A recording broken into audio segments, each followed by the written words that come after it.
ஒரு காட்டு பகுதியில இருக்கிற குளத்துக்கு பக்கத்துல ஒரு குரங்கும் ஆமையும் ரொம்ப நண்பர்களா இருந்துச்சுங்க. ஒரு நாள் குளத்துல குதிச்ச குரங்கு நீச்சல் அடிக்க முயற்சி செஞ்சுச்சு. எப்படி முயற்சி செஞ்சாலும் அதுக்கு சரியா நீச்சல் அடிக்க வரல. அப்ப தண்ணியில குதிச்ச ஆமை ரொம்ப அழகா நீச்சல் அடிச்சுச்சு. அத பார்த்த குரங்குக்கு ரொம்ப பொறாம வந்துடுச்சு.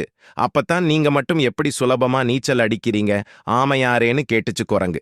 அதுக்கு ஆமை சொல்லுச்சு, என்னோட உடம்பு அப்படி இருக்கு. எனக்கு இருக்கிற பெரிய ஓடு தண்ணியில நீந்த உதவி செய்யுது. அதனால தான் என்னால் சுலபமா நீந்த முடியுதுன்னு சொல்லுச்சு. இத கேட்ட முட்டாள் குரங்கு, அடடா, சுலபமா நீச்சல் அடிக்க பெரிய ஓடு இருந்தா போதும்னு நம்பிடுச்சு. உடனே பக்கத்துல இருந்த இலவம் பஞ்சுகளை சேகரிச்சு தன்னோட முதுகுல பந்து போல கட்டிக்கிடுச்சு. ஆமை போல இப்ப தனக்கு பெரிய ஓடு வந்துடுச்சுன்னு சொல்லிட்டு தண்ணிக்குள்ள குதிச்சுச்சு. குரங்கு தண்ணில குதிச்சதும் பஞ்சு நனைஞ்சு குரங்கை உள்ள அமுக்க ஆரம்பிச்சிடுச்சு. இத பார்த்த ஆமை தன்னோட நண்பர்களை கூப்பிட்டு குரங்கு கட்டியிருந்த பஞ்ச பிச்சி போட்டு குரங்க தண்ணியிலிருந்து காப்பாத்துச்சு. முட்டாள்தனமா நடந்துகிட்டத நினைச்சு வெட்கப்பட்டுச்சு குரங்கு.